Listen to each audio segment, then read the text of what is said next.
Hello, everyone, and welcome back to The Rundown. I will be your host today, Craig DeLuz, coming at you from the West Coast, the left coast, behind the Iron Curtain, otherwise known as the Sierras. But as we all know, I do not do this program by myself.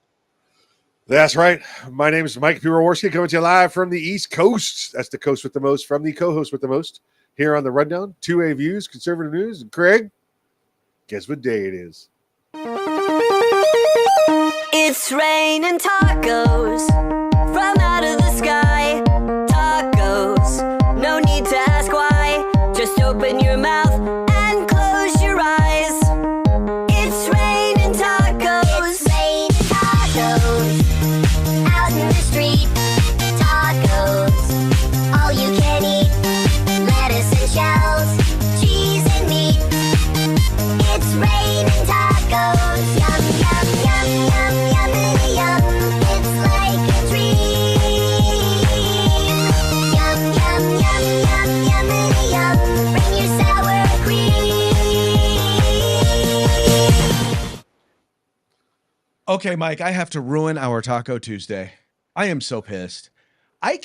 Tell me if you get this, and maybe this doesn't happen in Florida, but in California, I keep getting like text messages and phone calls from realtors who are like, hey, I was driving by your property and I was wondering if you wanted to sell. Now, mind you, the same guy from the same number 3 times this week has sent me the same freaking message. And I've told him, if you got $1 million, otherwise, lose my phone number. And he keeps calling. I get the texts all the time, Mm-hmm. and I always send the gif of Mr. Dr. Evil going $1 million, and that's what I send them every time. Exactly. Well, here's what's going to happen next. I'm going to say, sure, why don't you come by? Let's talk. And, then I'm going to wind up giving them, I'm going to read them the riot act. I will not engage in violence against them, but I'm going to have them come all the way out here. I'm going to waste their time. I'm going to, I'm going to try not to curse them out, but I'm definitely going to waste their time. Seeing as how they keep wanting to waste my time. I'm sitting here having a good time, and I'm like, why do I keep getting these messages? Anyway, I'm sorry. Say, I've got 205 acres of property here. You know how hard it is to find a body on 205 acres?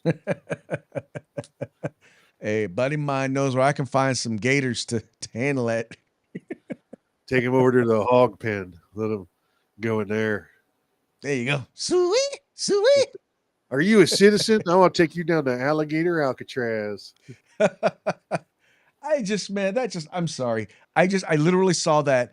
The message literally came across as we were beginning the Taco Tuesday theme. And I'm like, really, dude? I mean, AI is really starting to piss me off. Yeah. You know, speaking of Taco Tuesday song and AI, I really want to hear that song done in a dark country fashion. I want to hear that. I want to hear it done like that. In a dark country fashion. Oh, you haven't seen the whole dark country trend, taking songs and putting them in the dark country? I have not seen that one. I have seen the 1950s blues, taking hip hop music and doing a 1950s blues. I see the dark country trend. Yeah.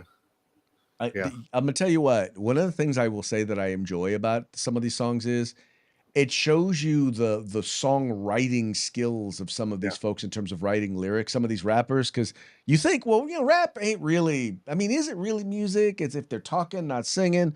But the reality is when you hear it actually sung, it's like, ooh.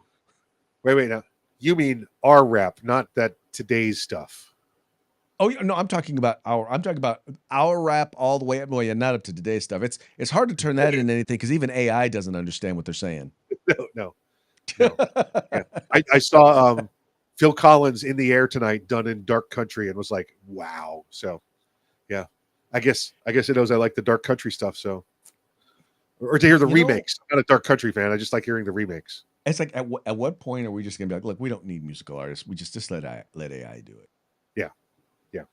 Well, but all AI is copying what already exists. So the problem then is, how will we ever have anything new if all it's ever doing is copying what currently exists.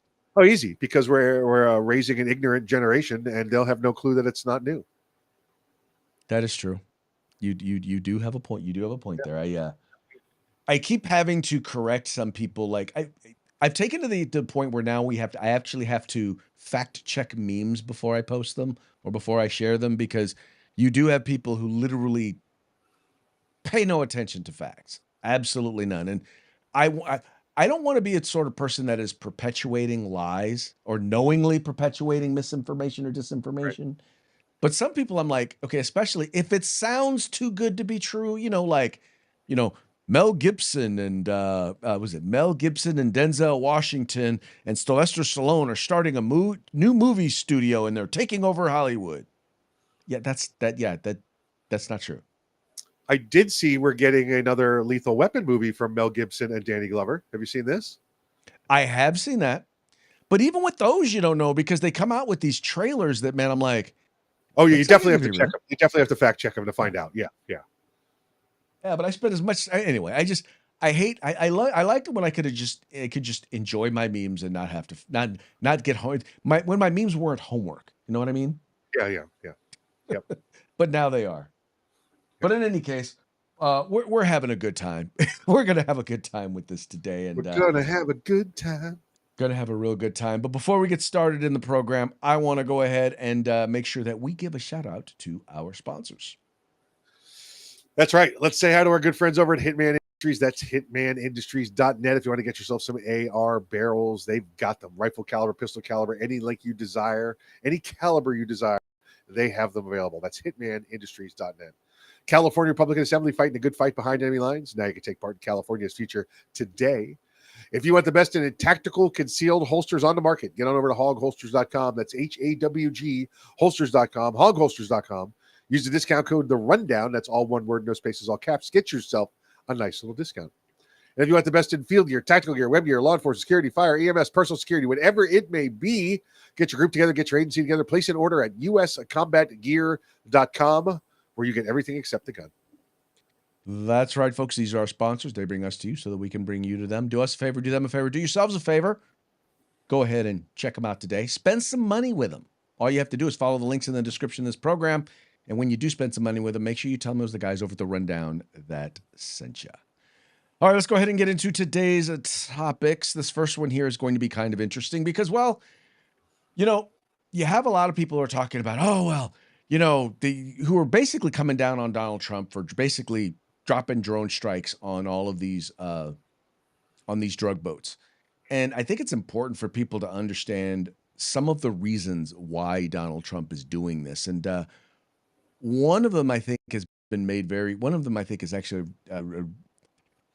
the things I think that is very important for us to point out is that there's a lot that is going on here that people don't really want to think about or don't want to talk about. And that is the dangers that have been created as a result, quite frankly, of fentanyl being let into the country, just for lack of a better term, willy-nilly. In other words, there is absolutely little to no control over what is happening and what's going on. And it's causing significant problems and significant number of deaths here in the United States. And in fact, here's a press conference that was done with the press secretary, and it kind of points out the dangers of fentanyl that we've been dealing with. On stage, we have, this is 180 kilograms. It represents, not real, of fentanyl, okay? So this represents 1 kilo of fentanyl. In its pure form, this 1 kilo can kill 500,000 people.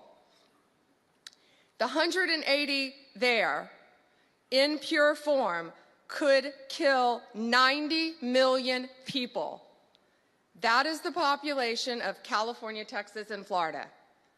That's what we're dealing with in our country.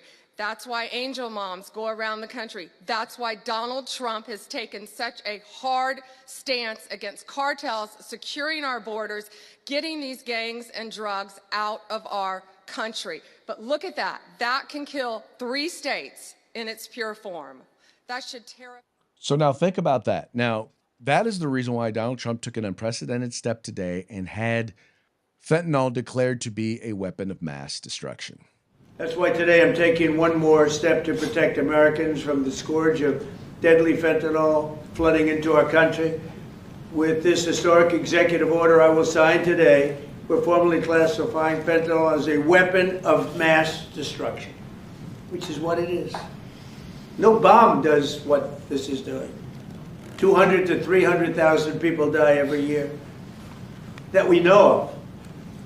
So we're formally classifying fentanyl as a weapon of mass destruction.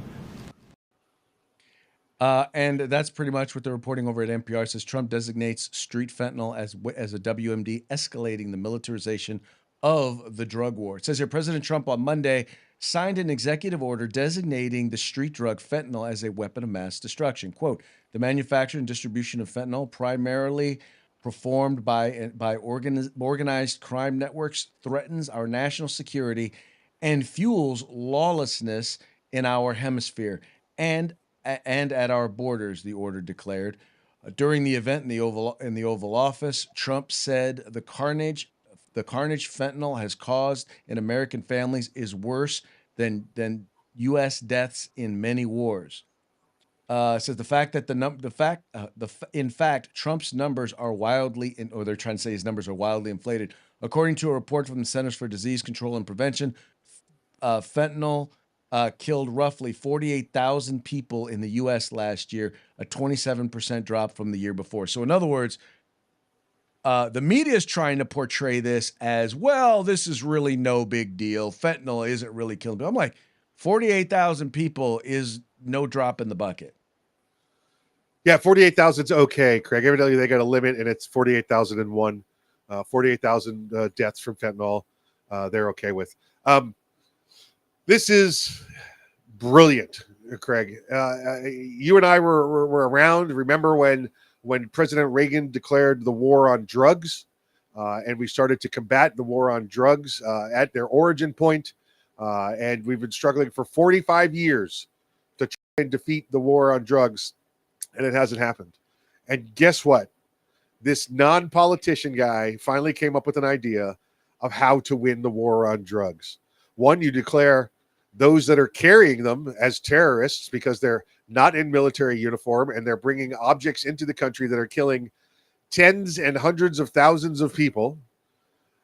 And then you take the drugs themselves and declare them as a weapon of mass destruction.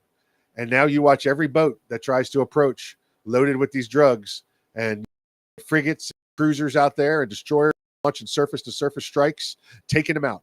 This is how you do it. You want the war on drugs? Then let's fight it like a war and not like a law enforcement operation. That's what's going on now, and he's winning it. Well, you know, Mike, I'll tell you something. And so this next video I'm going to show you, this is a person, and normally I'm not a person who posts like videos from randos talking about issues because I'm like, well, who is this person? What do they know? But I fact checked everything in this video, and I will tell you right now, it makes an excellent point. And what he really does is, what she really does is tie the link. It basically talks about how, yes, it is terrorism. It really ties the link between drugs, narcotics, and terrorism, and how they have always been linked. Drug smuggling is not terrorism. Let me go ahead and help you fill in the gaps, since clearly your dentist and your research both clocked out early. Every major terror group tied to U.S. national security has been caught running drug operations. DEA's Project Cassandra proved that Hezbollah had been running global cocaine trafficking to fund terror cells. FARC was designated a foreign terror organization because 60% of their operations were funded by cocaine. The Taliban controlled 85% of the world's opium before 2021, and ISIS funded attacks using heroin routes across Central Asia.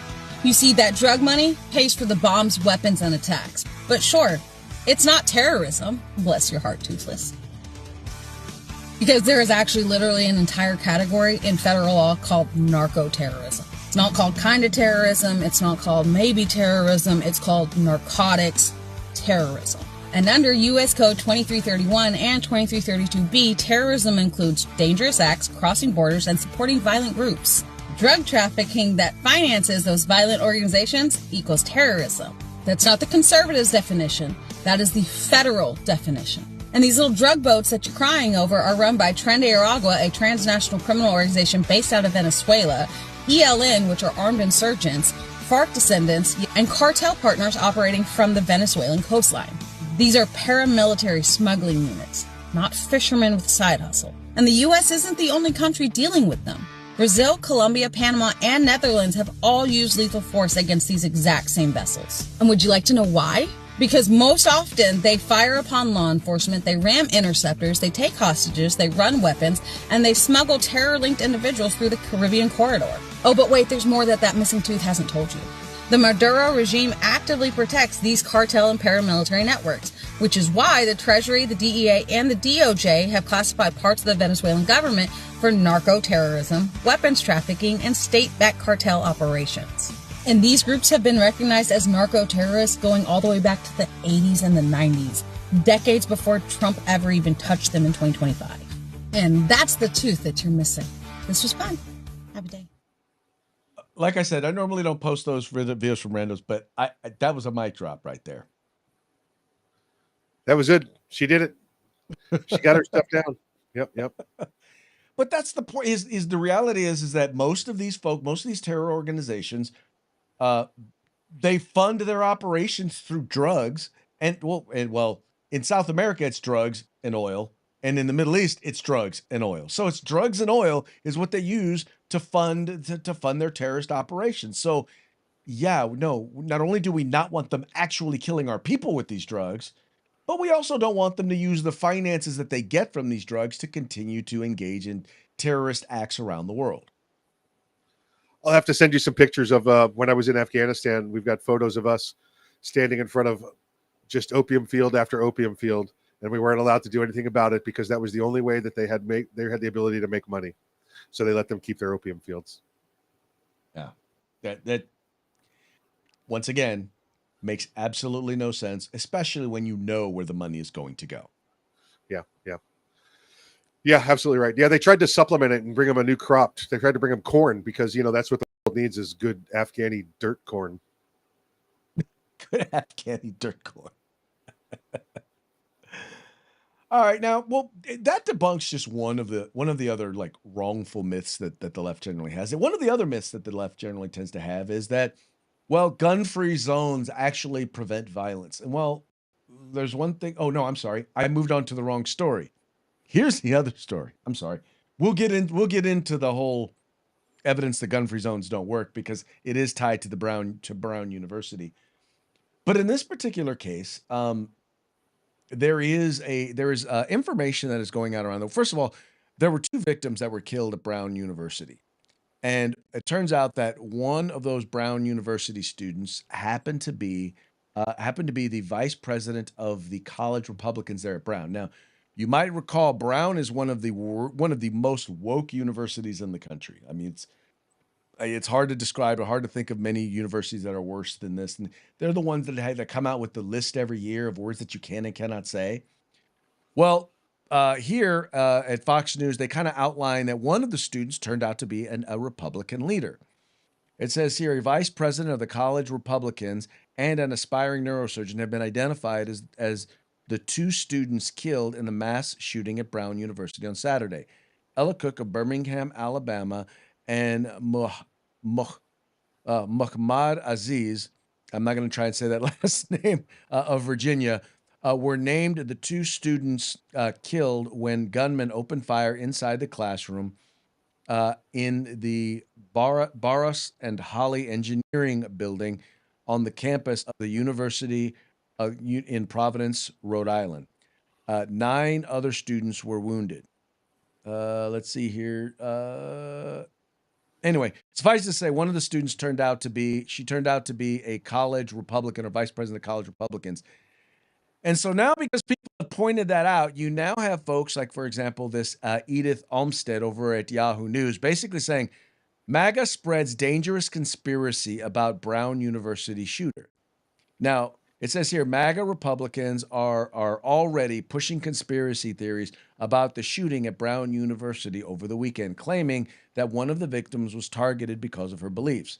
A sophomore student, Ella Cook, was one of 2 people killed Saturday when the shooter opened fire during a review session for an economics exam. The gunman has not been taken into custody or identified, but the victims have, and apparently all MAGA thought they needed to crack the case. Now, Mike, I once again, I spent a decent amount of time with conservative media, and I see folks pointing it out, but I don't see anybody. I haven't seen anybody, in particular, anybody in the media pointing out or trying to say, yeah, this is the reason, the definitive reason why this shooting took place.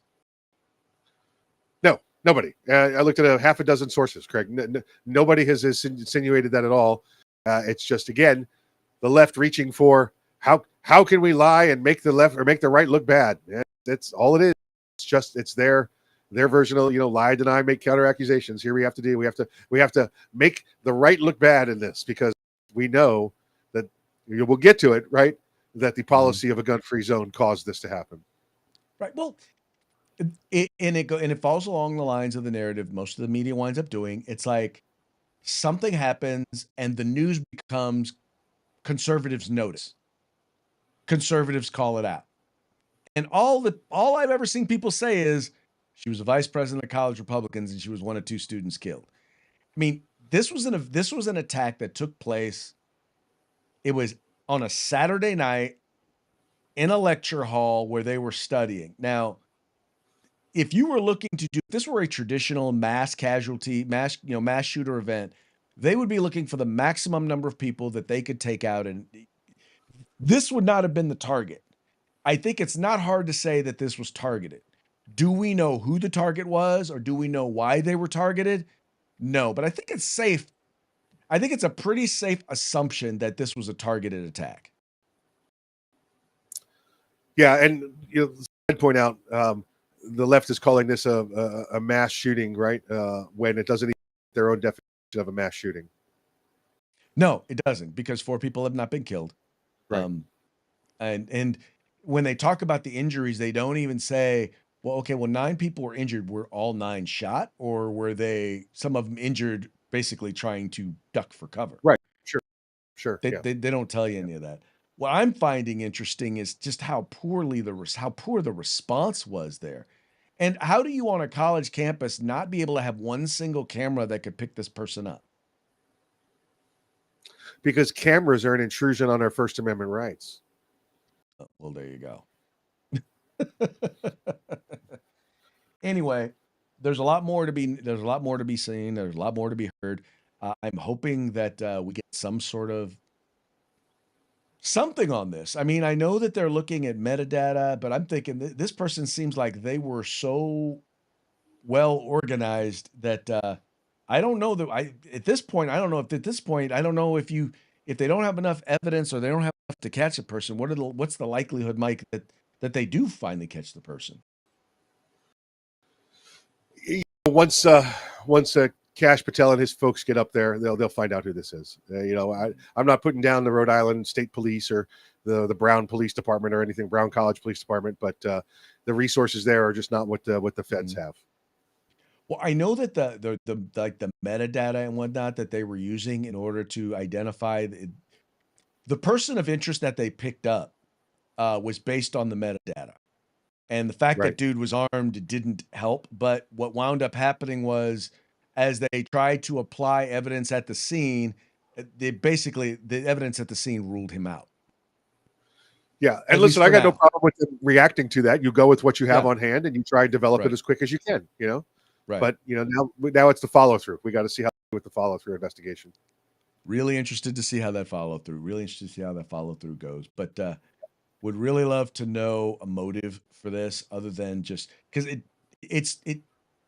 I'm not saying that the person wasn't crazy. I'm just saying that it sounds like they were crazy after somebody specific.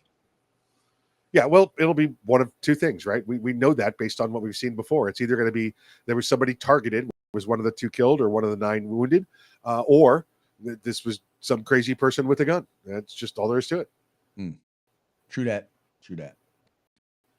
All right, we know anyone who has half a brain knows that sanctuary policies are dangerous. And it seems like, or it appears like, at least in places like California, there are some cities that are finally starting to realize that. This piece here over at the California Globe is exactly what they're pointing out. It says here sanctuary policies, sanctuary policies. Every time I hear about these, I tense up. How could I not? I know that some cities put these in place merely for their own protection in the name of public safety and resource allocation. But the truth is, they do more damage than you might think. For those unfamiliar, sanctuary policies basically limit cooperation between city, state, police, and federal immigration authorities. Now, why these policies are put in place is beyond me, but but mostly they're set up by leaders who feel they're safer having them around. But we see examples in the past that these policies have come back to bite these leaders in the rear. And there's a huge incident in Washington that's too scary to ignore. Last week, a commercial truck driver ended up being arrested for causing a six-car pileup in Lacey, including a school bus. Unfortunately, fortunately, there were no casualties involved, but there could have been. And had sanctuary policy not gotten in the way, it never would have happened. Now, Mike, keep in mind, Mike, this is on top of this is on top of at least three incidents that we know of where an individual with a California driver's license, in two cases they were commercial driver's licenses, wound up killing people, wound up engaging in driving, and in two of the cases could barely speak English. And all of these are the result of sanctuary policies. When we look at people who are being raped and being mugged, when we look at robberies that are taking place, when we look at what's taking place right now and the $1 billion scam that's taking place up there in Minnesota. Once again, sanctuary policies are the result of all of these things that are going on. And finally, some local municipalities are starting to realize it. And not so much that they are starting to realize it, but their voters are starting to realize it.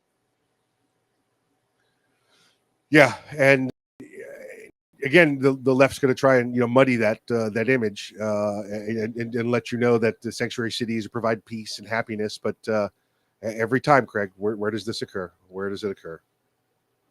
Yeah, and here's the interesting part. Here's the other interesting part is, and you and I have talked about this before. Where these like right now they're talking about all of these raids that are taking place at like Home Depots and people who are being arrested in parks and stuff like that. You notice those raids are largely happening in places that are sanctuaries where where law enforcement has been told you cannot work with ICE. So they're not going to the jails to pick these folks up. They're having to get them where they can find them in public. Right. So I'm like, well, if you wake up and you realize that, then why don't you just hand over the criminal aliens? Once again, the initial people who they are looking for are people who have either been arrested for a crime, accused of a crime, or have committed crimes, or even been convicted of crimes and are here illegally in the United States, or have already had detainers already issued against them, and they're supposed to be deported. That's who they are looking for. Now, if you happen to be in the country illegally and they come across you, they're going to take you too. They're not looking for you, but you're a bonus. I don't understand why people don't understand that. How many times we got to make the analogy out here, Craig? I went fishing looking for bass, looking for largemouth bass, but I reeled in a catfish and they're legal to keep, so I'm going to keep it. Not hard to figure out.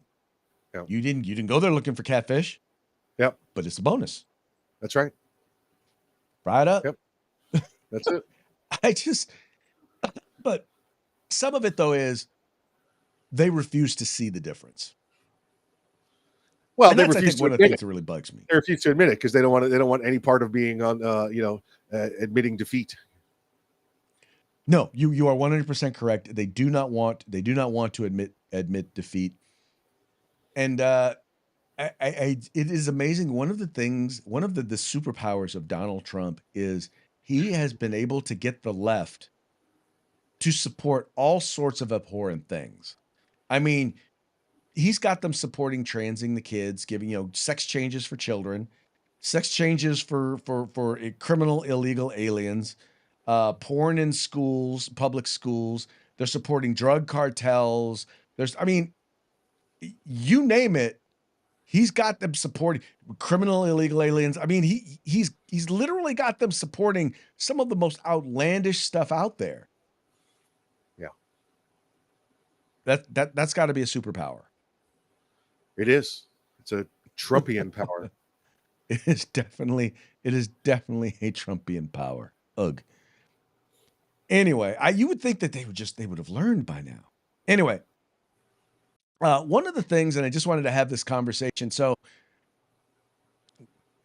for those of you who do not know, and if you've been watching the show, you know, Australia has some of the strictest gun laws in the entire world. They've literally made it so that it's very, very difficult to own a firearm. There's certain requirements that you have to meet. It's a lot to go through it and be able to own a firearm. And so it's basically one of the largest gun-free zones in the entire world. And then you have Brown University, which is a college university, which is also a gun-free zone, a place where you are not allowed to own or possess a firearm or carry a firearm. And Mike, I cannot help but think in both cases of both these shootings, what difference could have been made had individuals been there and been armed? We probably would have the assailant in custody, or he would be dead at Brown University, and a lot fewer people would have been injured, and a lot less people would still be alive there at Bondi Beach, where they shot for 20 minutes. The shooting went on for 20 minutes, and the law enforcement officers that were there, who, by the way, I believe were unarmed, did nothing. Well, Greg, I'll say this: there's no guarantee that an armed person there would have been able to stop the incidents. However, we'll never know because they were disarmed. They were disarmed and not given the right, the rights granted to them by our maker for self-defense were taken away from them. So we'll never know. Well, and that's the point. We will never know. All I do know is this, is that in every single, if you look at all of the data says the number one thing that stops a shooting that stops a mass casualty event is when someone, law enforcement or a citizen, armed citizen, when someone who is armed shows up, the sooner they show up, the sooner the shooting stops. Because people who start to engage in activities like this, the first thing they do is they become cowards and run once they meet resistance. There's got to be that resistance. And unfortunately, when you don't have someone who can meet force with force, that emboldens people to do this. They look for these places, they look for these opportunities. And once again, we don't know what the motive was behind the Brown University shooting, but we definitely know what the cause is there over in Australia. It clearly was the guns, right? Yeah, right. Listen, a step further. If they had been allowed not only to carry, but to open carry, shootings may not have occurred at all. Bad guy would show up and go, look, there's a guy that can end this. We don't want this to end, so we're going to leave. We're going to postpone this or do it somewhere else. When you consider the fact that the Jewish community in Australia had been for quite a while now really coming out and talking about the dangers of anti-Semitism that had been rising there. I mean, you literally in 2023, you had pro-Palestinian folks who were marching in the streets there in Australia, saying "gas the Jews." Yeah. That would lead me to believe that there might be a little danger. Now, you're telling me that if they had the opportunity to be able to be armed and defend themselves, they wouldn't have on a public event like that? It's unbelievable. It's unbelievable when you think about it. Oh. It really is. Well, and the solution being offered by folks is to is to go ahead and well, now we're going to make it so that we're not going to make the permit permanent. So now you're going to have to re-up your permit, and we're going to limit how many guns you can purchase. Yeah, that would have stopped them. Clearly, that would have stopped them. Yeah, that would have clearly stopped them. Oh, by the way, did you also hear that the son was actually had been investigated just like a year or two before because of ties to a potential terrorist organization? What? I can't believe that, Craig. That's got to be more lies from the left. Well, that I don't know what to tell you, but yeah, yes. So once again, another instance where they knew dude was potentially a problem. Well, at least one of them was potentially a problem. Now, he was not the one who was permitted to own the guns, but one would have thought, gee, maybe we need to check out relatives just in case. Yeah, I wonder where he learned this ideology from. It just popped into his head, I'm sure. I'm sure it just popped into his head. All right, folks, that now brings us to our parting shots. Parting shots are brought to you by Hog Holsters. Just go to hogholsters.com. Use the discount code of The Rundown, all caps, no spaces. Get your Hog Holster today. All right, these first few are going to be brought to you by the folks over at the Babylon Beef, fake news that you can trust. This first one here. To halt violence against Jews, Australia bans Hanukkah. Yeah, there you go. That'll solve it. Perfect. Yeah, Brilliant. Sounds like a reasonable solution to me. Sure. Yeah. Oh, here's one. Here we go. Groundbreaking new study finds Islamophobia may be partially caused by Muslims killing people all the time. I don't know. They might have a point, right?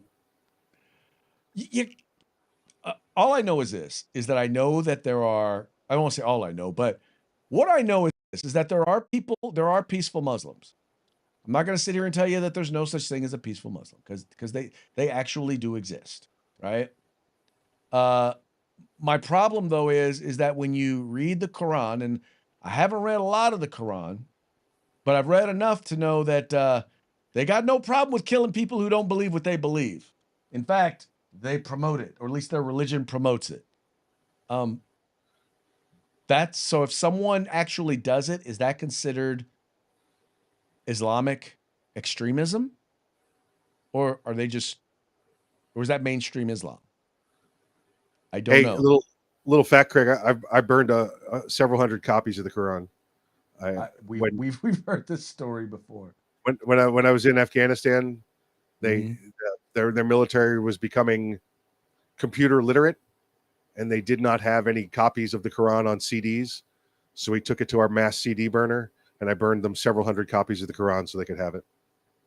Yeah. True that. All right, here's one.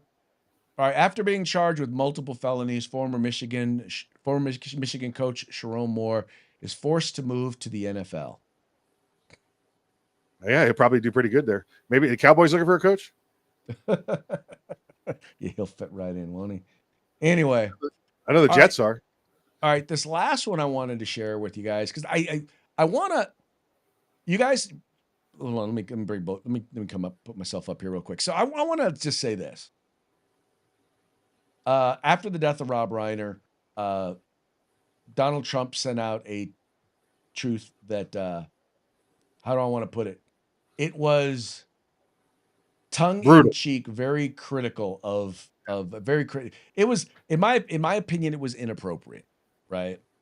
But and a lot of people out there are defending it. And here I wanted to I want to share this one right here with you. It says here, maybe Trump would have been nicer if they hadn't tried to assassinate him, put him in jail, raid his house, falsely accuse him of being a traitor, sue him for supposedly attracting an ugly, ugly broad that we all know was ugly and not his type, going through his wife's knickers, yada yada yada. Anyway, Trump didn't. What are the big part there? Wait, you forgot the most important part.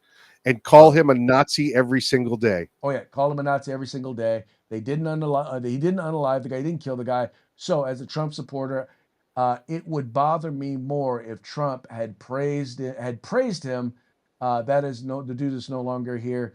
He was a lot nicer, yada, yada, yada. So anyway, I guess my problem is, and I think this is where, and I will say this because I have been critical of excusing the comment. I've been critical of both the comment and not very happy with those who've excused it. But I guess maybe what I would have liked to see instead is people. I mean, here's the thing: you don't have to explain why Trump did it because I agree with the reasons why Trump did it, and he had every right to feel that way. My whole thing about the whole thing is, I'm like, he's president of the United States. He's supposed to be bigger than that, and he wasn't. Do I believe that means that I can no longer support him or have his back? No, it just means I'm disappointed. And there are clearly people out there who are not, and you have every right to not be. And I am not. Listen, he is the president. He's also a man. And for years, they have done everything, including try to kill him. From harassing him to calling him names to raiding his house to trying to put him in jail to putting him on trial to trying to kill him.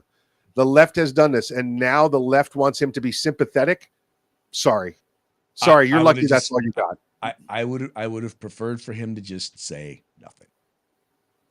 I really would have preferred for him to say nothing. I think he's at the top of our representation. Something needed to be said. Listen, I put Reiner in the same category as I put De Niro and Clooney. Listen, I enjoyed their bodies of work before they went crazy, with the Trump derangement syndrome and felt it was okay to bash him every day.